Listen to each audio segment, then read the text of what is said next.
Shalom, selamat pagi Bapak-Bapak, Ibu-Ibu, Saudara-saudara. Kita bertemu lagi di Embun Surgawi pada hari ini dengan judul renungannya yaitu bukan yang ini, tapi yang itu.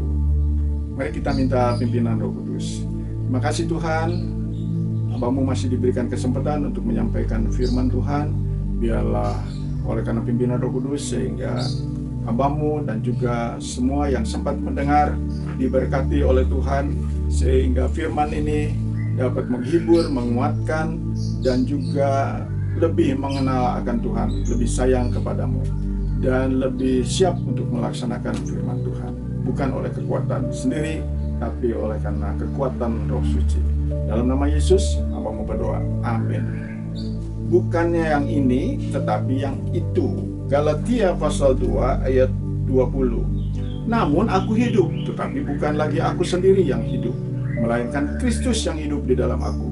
Dan hidupku yang kuhidupi sekarang di dalam daging adalah hidup oleh iman dalam Anak Allah yang telah mengasihi aku dan menyerahkan dirinya untuk aku. Jadi kalau yang ini, yaitu yang untuk diri sendiri, yang egois, tetapi yang itu adalah yang dipimpin oleh Roh Suci di dalam Kristus Yesus. Sehingga kehidupan sekarang kita tidak sendiri, tetapi ada bantuan dari Roh Suci. Itulah firman Tuhan yang dapat menguatkan kita bersama-sama. Jadi hidup kita bukan untuk diri sendiri, tapi untuk sesama. Karena Rasul Paulus juga dilema, apakah cepat masuk surga atau tinggal di dunia. Tapi karena ia memilih bukan yang ini, tapi yang itu hidup di dunia, tapi untuk orang-orang yang masih sesat. Itulah jiwa misi atau penginjilan yang patut kita tiru dari Rasul Paulus. Hidup kita bukan yang ini, yaitu yang lama, tetapi yang baru. Kita adalah ciptaan baru dalam 2 Korintus 5 ayat 17. Sehingga ada perubahan, ada perbedaan, bahkan nama pun diberikan oleh firman Tuhan. Kita menjadi orang yang baru, orang yang benar, orang yang suci, orang yang kudus, orang pilihan. Sehingga kita perlu menyeimbangkan dengan Injil yang kita percayai. Sehingga pikiran kita juga baru. Dalam Filipi 4 ayat 8, pikirkan yang baik, yang indah, yang elok dan lain-lain, yang suci. Dan juga bukan yang ini, yaitu dari sifat-sifat daging, melainkan buah-buah roh, seperti sifat-sifat daging dalam Galatia pasal 5 ayat 19 sampai yang ke-21.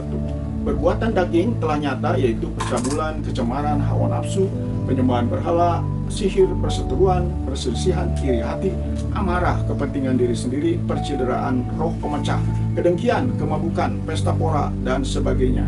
Terhadap semuanya itu kuperingatkan kamu, seperti yang telah kubuat dahulu, bahwa barang siapa melakukan hal yang demikian, ia tidak akan mendapat bagian dalam kerajaan Allah. Begitu mengerikan sifat daging kita manusia. Walaupun mungkin kita sudah percaya kepada Yesus Kristus, selama masih di dunia ini kita harus berjaga-jaga.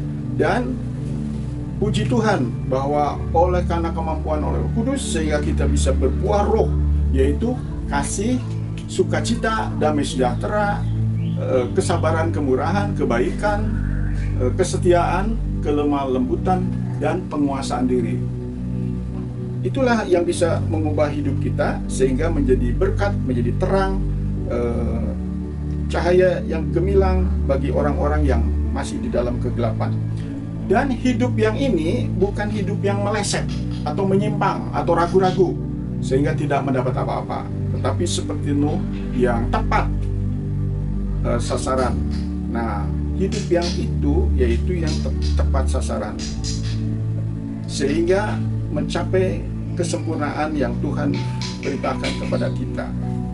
Ada banyak contoh yang lain di dalam Alkitab, ya, seperti Paulus, Yusuf, dan juga Ayub ataupun Daniel.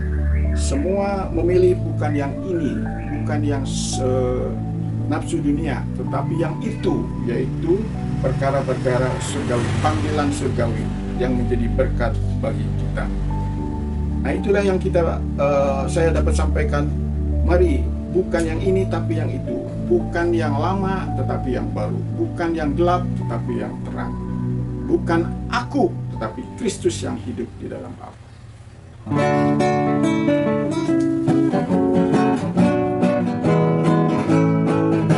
Hidupku bukannya aku lagi, tapi Yesus dalamku.